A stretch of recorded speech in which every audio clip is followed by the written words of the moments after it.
உயர்கல்விக்கான ஆலோசனைகள் வழங்கும் இது ஹீரோ ஸ்டடி சென்டரின் என்ன படிக்கலாம் எங்கு படிக்கலாம் இணைந்து வழங்குவோர் Chennai school of banking and management உயர்கல்விக்கான ஆலோசனை வழங்கும் இந்த நிகழ்ச்சியில் இன்று 2 சிறப்பு கல்வியாளர்கள் இணைந்திருக்கிறார்கள். இன்றைய நிகழ்ச்சி ஐடி துறை சார்ந்த வாய்ப்புகள் என்னென்ன இருக்கின்றன, அந்த வாய்ப்புகளை பெறுவதற்கு என்னென்ன படிப்புகளை படிக்க வேண்டும், இப்படி படிப்பதற்கு எவ்வளவு செலவாகும், மதிப்பு கூட்டு கல்வி பிரிவுகள் என்னென்ன இருக்கின்றன, ஐடி துறையில் வேலைக்கு செல்ல வேண்டும் என்று விரும்புபவர்கள் தங்களை எப்படி தயார் செய்து கொள்ள வேண்டும் என்பது குறித்தெல்லாம் பேச இருக்கிறோம். இது பற்றியெல்லாம் சொல்வதற்கு 2 கல்வி ஆளுமைகள் இணைந்திருக்கிறார்கள். ஒருவர் ஐடி துறையில் பல ஆண்டுகளாக இருந்து சொல்லப்போனால் ஒரு கல்வியாளர்னு சொல்கிறதுக்கு மிக பொருத்தமான 25க்கும் மேற்பட்ட பட்டம் மற்றும் பட்டய படிப்புகளை முடித்திருக்கிற திருஞானம் அவர்கள் நம்மோடு இணைந்திருக்கிறார். அவரை வரவேற்பதில் மகிழ்ச்சி. வணக்கம் சார். ரொம்ப நன்றி. அதே போல் சேலத்திலிருந்து நேரலையில் கல்வி ஆலோசகர் ஜெயபிரகாஷ் காந்தியும் நம்மோடு இணைந்திருக்கிறார். அவரையும் வரவேற்பதில் மகிழ்ச்சி அடைகிறேன். நாம் நேரடியாக நிகழ்ச்சிக்கு போயிடலாம் சார். இப்போது இந்த ஆண்டு நிகழ்ச்சியில் நீங்கள் இன்றைக்கி முதல் தடவை வந்திருக்கீங்க. அந்த அடிப்படையில் என்னென்னா உங்கள்கிட்ட கேட்க விரும்புகிறது இதுதான். ஐடி துறை அப்படின்றது ஒரு அதிக அளவில் வேலைவாய்ப்புகளை அள்ளித்தர அதிக பேர் போகிறதுக்கு விரும்புகிற ஒரு துறையாக இருக்குது. இந்த ஐடி துறைக்கு போகணும்னு நினைக்கிற ஒருத்தருக்கு என்னென்ன குவாலிட்டிஸ் தேவைங்கிறத பற்றி நம்ம பேசலாம். ஆனால் ஐடியில் ரெக்ரூட் பண்ணுற அந்த நிறுவனங்கள் ஒரு எம்ப்ளாயியாக ஒருத்தரை எடுக்கிறதுக்கு என்னென்ன தகுதிகளை அவங்கள்ட்ட எதிர்பார்க்குது? மூணு விஷயமாக நம்ம பிரிச்சுக்கலாங்க. முதல் கம்யூனிகேஷன், அதாவது அந்த ஒரு மொழி ஆளுமை வேணும். மொழி ஆளுமைங்கிறது என்னன்னாக்கா அது கிராமட்டிக்கெல்லாம் பயங்கரமாக ஒரு லிட்ரேச்சர் அளவுக்கு மொழி ஆளுமை இருக்கணும்னு அவசியம் இல்லை. நான் சொல்கிறது உங்களுக்கு புரியணும், நீங்கள் சொல்கிறத நான் அப்படியே அழகாக ஏற்றுக்கிட்டு அதுக்கேற்ற மாதிரி ஒர்க் பண்ணணும். ஸோ அந்த ஒரு மொழி நம்ம சொல்கிறது ப்ரெசன்டேஷன் ஸ்டைல் ரொம்ப நல்லா இருக்கணும். So communication is very important. ரெண்டாவது ஆட்டிடியூடு. எதை கொடுத்தாலும் ஒரு நல்லதாகவே பார்த்து அதில் திருப்பி அதை பகிர்ந்து பண்ணணும். இது இப்படி பண்ணால் இது அட்வான்டேஜஸாக இருக்கும் கம்பெனிக்கு இல்லை ப்ராஜெக்ட்டுக்கு. இதையே இன்னும் கொஞ்சம் வேறு மாதிரி பண்ணால் நம்மளுக்கு திருப்பி நம்மளுக்கு டவுன் சைஸ் ஆகிடும், ப்ராஜெக்டே டவுன் சைஸ் ஆகிடும். அப்படிங்கிறது பகிர்ந்து பார்க்குற ஒரு ஆட்டிடியூடு, அது அணுகுமுறை.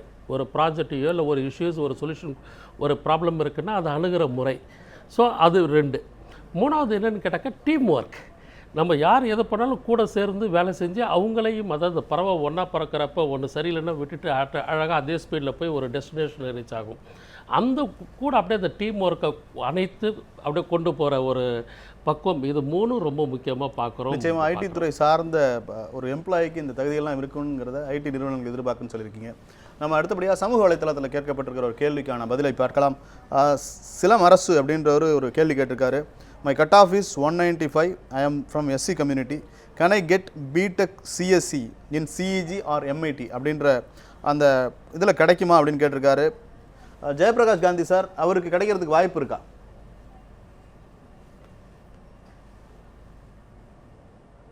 சார் கண்டிப்பாக, பிகாஸ் ரிசர்வ் கேட்டகரினால கண்டிப்பாக அண்ணா யூனிவர்சிட்டி எம்ஐடி அவங்க அதில் கம்ப்யூட்டர் சயின்ஸு, அப்புறம் கம்ப்யூட்டர் சயின்ஸில் செல்ஃப் சப்போர்ட்டிங் இருக்குது, எம்ஐடிலையும் கம்ப்யூட்டர் சயின்ஸில் செல்ஃப் சப்போர்ட்டிங் இருக்குது. அப்படி கிடைக்கிறதுனாலும் ஐடி கண்டிப்பாக கிடைக்கும் சார். பட் கண்டிப்பாக கம்ப்யூட்டர் சயின்ஸ் கண்டிப்பாக அவங்களுக்கு அண்ணா யூனிவர்சிட்டியில் இல்லைனா எம்ஐடியில் கண்டிப்பாக கிடைக்கும். செல்ஃப் சப்போர்ட்டிங்கில் தாராளமாக எடுக்கலாம், மிகப்பெரிய வாய்ப்பு இருக்குது. பதில் கிடச்சிருக்கும். அடுத்தபடியாக பழனின்ற ஒரு கேள்வி கேட்குறாரு. What is the difference between IIT syllabus and Anna university syllabus which make it and best institution? நீங்கள் சொல்லுங்கள் சார். நீங்கள் ஐஐடியில் பார்த்தீங்கன்னாக்கா ஐஐடியில் எல்லாமே ஒரு கேஸ் ஸ்டடீஸ் பேஸ்டில் கொண்டு போகாவாங்க. ரெண்டாவது தே கோ இன் டெப்த். நம்மளுக்கு அண்ணா யூனிவர்சிட்டி சிலபஸ்ன்னு பார்த்தா அண்ணா யூனிவர்சிட்டியில் இன்றைக்கி ஒரு வேலையை செய்கிறதுக்கான தகுதி, அதாவது ஒரு அடிப்படை தகுதி என்ன வேணும், அந்த தகுதிக்கு மேலே வேணுங்கிறப்ப அந்த ஒரு மாணவன் தன்னைத்தானே அந்த அடிப்படையிலேருந்து மேலே அதை பேஸ் பண்ணி இவங்க ப்ராஜெக்டை கொண்டு போய் இவங்க தான் கற்றுக்கணும். பட் ஐஐடியில் அப்படி இல்லை. அவங்க what ever they are teaching அவங்க பிஸ்னஸ் ஓரியன்டாகவே கொண்டு போயிடுவாங்க, ஒரு சோஷியல் ஓரியன்டாக கொண்டு போயிடுவாங்க. பட் வேறு யூனிவர்சிட்டி எல்லாத்துலேயும் நம்ம புத்தகமாக தான் படிப்போம். ஸோ இதுதான் ஃபண்டமெண்டல் டிஃப்ரென்ஸ். அடுத்தபடியாகவும் சமூக வலைத்தளத்தில் ஒரு கேள்வியை பார்த்துடலாம். சார், என்னோட இன்ஜினியரிங் கட் ஆஃப் இஸ் 193.25. நான் கெமிக்கல் இன்ஜினியரிங் படிக்கலான்னு இருக்கேன். அதுக்கு நல்ல ஸ்கோப் இருக்கான்னு தெரியணும். அப்படி இல்லைன்னா EEE படிக்கலாம்னு சொல்லுங்கள். EEE படிக்கலாமா? என்னோடய கேட்டகரி பிசி, அப்புறம் எனக்கு டாப் காலேஜில் சீட் கிடைக்குமா?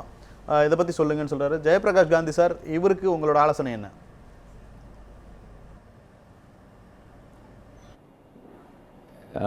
இன்ஃபேக்ட் 193.5 உங்களுக்கு கெமிக்கல் டாப் செல்ஃப் ஃபினான்சிங் காலேஜில் கண்டிப்பாக வாய்ப்பு இருக்குது. I would prefer to take in Chennai based city colleges first choice. Chemical படிக்கும்போது நல்லா புரிஞ்சுக்கோ எங்கே உங்களுக்கு ஜாப் கிடைக்கும். Fertilizer company, pharma, chemical industries, oil and soap, petroleum இந்த மாதிரி இண்டஸ்ட்ரீஸில் வந்து வேலை கிடைக்குது. பட் ஒன்று நல்லா புரிஞ்சுக்கோங்க, கோர் கம்பெனிஸ் அப்படிங்கும்போது கண்டிப்பாக நம்ம வந்து மிகப்பெரிய ப்ரிப்பரேஷன்ஸ் தேவை இருக்குது. இப்போ வந்து அடுத்தது வந்து you should be mentally prepared to work in second third level downs. ஏன்னா இப்போ இந்த பெட்ரோலியம், ஃபார்மா, ஃபர்டிலைசர் கம்பெனிஸ்லாம் சிட்டியில் எக்ஸ்பெக்ட் நீங்கள் பண்ண முடியாது. இட் ஷுட் பி ஓன்லி இந்த செகண்ட் தேர்ட் லெவல் டவுனில் வேலை செய்யறதுக்கு ரெடியாக இருக்கணும். அடுத்தது வந்து நீங்கள் கண்டிப்பாக, because most of the come under public sector companies வரும்போது நீங்கள் கெமிக்கல் படிக்கும்போது கேட் எக்ஸாமுக்கு சின்சியராக ப்ரிப்பேர் பண்ணணும். ஏன்னா கேட்டில் வந்து நம்ம குவாலிஃபை ஆனால் தான் we are eligible for public sector company jobs. So இதெல்லாம் மனசில் வச்சு கண்டிப்பாக நல்ல காலேஜில் எடுக்கிறதுல தப்பே கிடையாது. ட்ரிபிள் நிறைய தடவை இந்த ப்ரோக்ராம் நான் சொல்லியிருக்கேன். கண்டிப்பாக it is one of the best choices also. Computer science ஐடிக்கு அடுத்த choice my choice would be triple R electronics and instrumentation. நிச்சயமாக உங்களுக்கான ஆலோசனை கிடைச்சிருக்கும். அடுத்தபடியாக நம்ம நிகழ்ச்சியோட முதல் தொலைபேசி அழைப்பாளர் டெல்லியிலேருந்து பார்வதி இணைஞ்சிருக்காங்க, பவித்ரா இணைஞ்சிருக்காங்க. அவங்களோட சந்தேகம் என்னன்னு கேட்கலாம். வணக்கம் பவித்ரா, உங்களோட சந்தேகம் என்ன? Good morning sir. வணக்கம், சொல்லுங்க. நான் வந்து சந்தேகம் ஜெயபிரகாஷ் சார்கிட்ட கேட்கணும் சார். கேட்கலாம். நான் வந்து பவித்ரா பேசுறேன் டெல்லியிலேருந்து. கேந்திர வித்யாலயா ஸ்டூடெண்ட் சார். நான் சிபிஎஸ்இ ஸ்கூல்ல நான் வந்து 93% வாங்கியிருக்கேன், ஃபார்வர்ட் காஸ்ட் சார். ஓகே. இப்போ என்னோட டவுட் என்னன்னா, அண்ணா யூனிவர்சிட்டி ரிலீஸ் பண்ண தமிழ்நாடு இன்ஜினியரிங் அப்ளிகேஷன் டிஎன்இஏ 2016ங்கிறது வெறும் தமிழ்நாடு ஸ்டேட்காரங்களுக்காகவா இல்ல ஆல் ஓவர் இந்தியாவில் இருக்கிற எல்லா ஸ்டேட்காரங்களுக்காகவான்னு. செகண்ட் டவுட் வந்து, நான் வந்து அப்ளை பண்ணியிருக்கேன், என்னோட கட் ஆஃப் 190 வருது சார். இப்போ என்ன வந்து எங்க ட்ரீட் பண்ணுவாங்க? நான் வந்து கிளாஸ் 1லேருந்து பிறந்தது தமிழ்நாடுவா இருந்தாலும் நான் வந்து கிளாஸ் 1லேருந்து எங்கேயுமே தமிழ்நாடு ஸ்டேட்ல படிக்கவே இல்லை sir. But I was born in Tiruchirappalli. Okay. அவங்க என்கிட்ட சொல்றாங்க அதர் ஸ்டேட்னால இன்னொரு வாட்டி நாங்க வந்து ரிலீஸ் பண்ணுவோம். இந்த மாதிரி இருக்க அதர் ஸ்டேட்டுக்காக அண்ணா யூனிவர்சிட்டி இன்னொரு அப்ளிகேஷன், இன்ஜினியரிங் அப்ளிகேஷன் ரிலீஸ் பண்ணுவாங்களா? அப்படி பண்ணாங்கன்னா எப்ப பண்றாங்க? நிச்சயமா உங்களோட கேள்விக்கு ஜெயபிரகாஷ் காந்தி சார்ட்டே கேட்கலாம். மிக தெளிவான ஒரு கேள்வியை கட்டமைச்சு கேட்டிருக்கிறாங்க. அவங்க பல பேரோட சந்தேகமா இது இருக்கலாம். அதர் ஸ்டேட்ல இருக்கக்கூடிய எல்லா மாணவர்களுக்குமான ஒரு சந்தேகமா இது இருக்கலாம். அவங்களுக்கான விளக்கத்தை சொல்லுங்க சார்.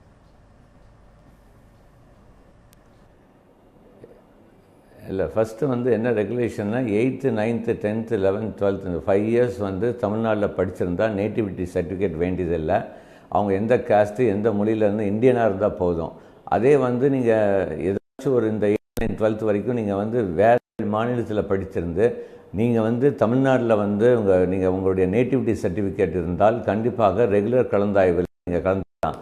நேட்டிவிட்டி சர்டிஃபிகேட் வந்து உங்கள் பேரண்ட்ஸ் பேரில் இருந்தால் தான் வந்து ஒத்துக்குவாங்க, பையன் பேரில் கிடையாது. நீங்கள் பிறந்திருக்கலாம் ஃபஸ்ட்லேருந்து, பட் நேட்டிவிட்டி சர்டிஃபிகேட் இருந்திருந்தால் ஆட்டோமேட்டிக்காக இந்த ரேங்கிங்கில் உங்களுக்கு இந்த ரேண்டம் நம்பர் போடும்போது உங்களுடைய பேரும் வந்திருக்கும்.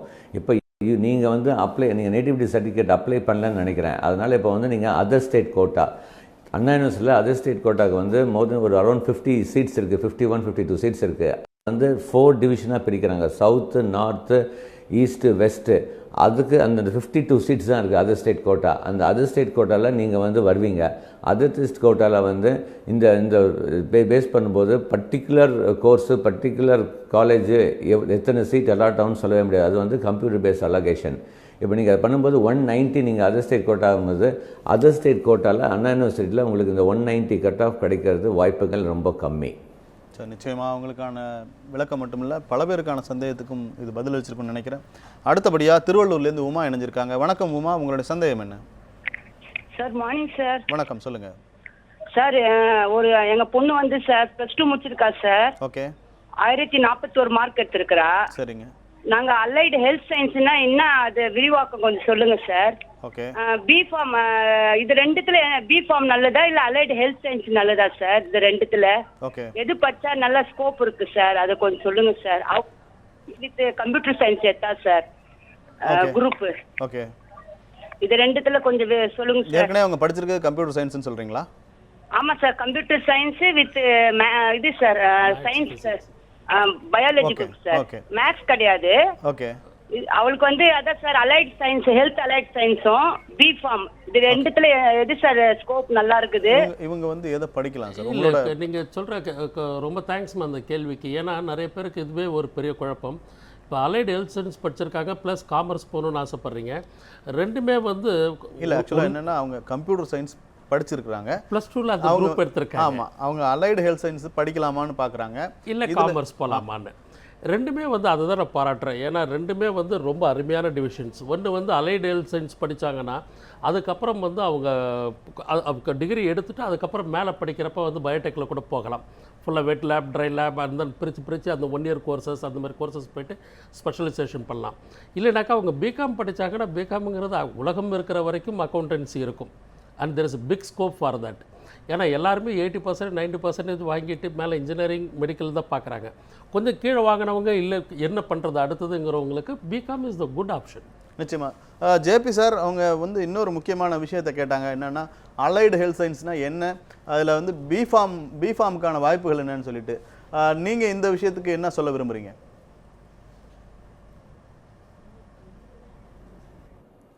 இல்லை, அது வந்து பிஃபார்ம்ங்கிறது கம்ஸ் அண்டர் பேராமெடிக்கலில் பிஃபார்ம், ஃபிசியோதெரப்பி, அதுக்கப்புறம் நீங்கள் வந்து பேச்சுலர் ஆஃப் ஆக்குபேஷனல் தெரப்பி, அதுக்கப்புறம் பிஎஸ்சி நர்சிங், இந்த மாதிரி அலைடு ஹெல்த் சயின்சஸ் அப்படிங்கிறது சில சமயம் வந்து சில யூனிவர்சிட்டிஸ் அப்படியே கொடுக்குறாங்க. பிஎஸ்சி இன் அலைடு ஹெல்த் சயின்ஸ் அதில் வந்து ஸ்பெஷலைசேஷன் கொடுக்குறாங்க. ஒன்று மெடிக்கல் லேப் டெக்னாலஜி, இல்லை பர்ஃபெக்ஷன் டெக்னாலஜி, இல்லை ஆப்ரேஷன் தியேட்டர் மெயின்டெனன்ஸு, இல்லை நீங்கள் பார்த்தீங்கன்னா வந்து they give critical care unit, இது இந்த மாதிரி நிறைய டிவிஷன்ஸ்கள்ஸ்லாம் வந்து இப்போ இந்த அலைடு ஹெல்த் சயின்சஸில்.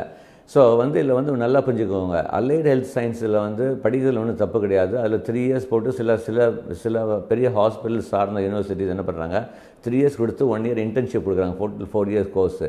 இதுக்கு ஜாப் ஆப்பர்ச்சுனிட்டிலாம் இருக்குது. பட் நல்லா புரிஞ்சுக்கோங்க, இந்த நம்மளுடைய ப்ரோக்ராம்லேயும் நிறைய தடவை சொல்லியிருக்கேன், மருத்துவ சார்ந்த படிப்பு எந்த படிப்பு படித்தாலும் மேல் படிப்பு படித்து ஸ்பெஷலைஸ் பண்ணணும். வெறும் ஒரு இருந்துச்சுன்னா உங்களுக்கு கிடைக்கும். இப்போ நீங்கள் வந்து உதாரணத்துக்கு வந்து ஒரு கிரிட்டிக்கல் கேர் இல்லை அப்படின்னா நீங்கள் வந்து நைட் டியூட்டி பார்க்கணும், ஆக்சிடென்ட் கேரில் இருக்கணும். You should have a very strong mind. பிளட்டெல்லாம் பார்த்து பயந்துடக்கூடாது. நீங்கள் அது ஃபஸ்ட் எய்ட், அதுக்கப்புறம் டாக்டர்ஸ் வர வரைக்கும் you have to keep the patients வந்து இன்டாக்ட்டு. இதெல்லாம் சொல்லிக் கொடுப்பாங்க. நம்ம வந்து இப்போ நம்ம பார்க்குறோம், இப்போ வந்து எமர்ஜென்சி வார்டு அப்படின்னு இதுக்கெல்லாம் வந்து அவங்க ட்ரைனிங் கொடுக்குறாங்க. ஸோ இதெல்லாம் வந்து ஜாப்லாம் கிடைக்கும். பட் க்ரோத்துங்கிறது தான் ஒரு வந்து விஷயமா. சார் எனக்கு வந்து I want to be service minded, I want to definitely go for hospital oriented அப்படின்னு இந்த அலைடு ஹெல்த் சயின்ஸ் எடுத்து படிக்கலாம். பட் ஐ ஸ்டில் ப்ரிப்பேர் பேராமெடிக்கலில் ஃபர்ஸ்ட் சாய்ஸ் வந்து ஃபிசியோதெரப்பி.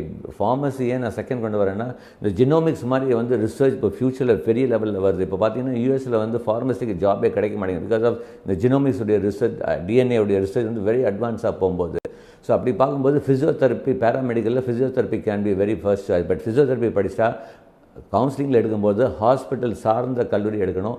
அடுத்தது கண்டிப்பாக மாஸ்டர் ஆஃப் ஃபிசியோதெரப்பி பண்ணணும். மாஸ்டர் ஆஃப் ஃபிசியோதெரப்பியில் ஆர்த்தோ இருக்குது, ஸ்போர்ட்ஸ் இருக்குது, கார்டியோ பல்மரி இருக்குல்ல, அதில் ஃபஸ்ட்டு சாய்ஸ் ஆர்த்தோ.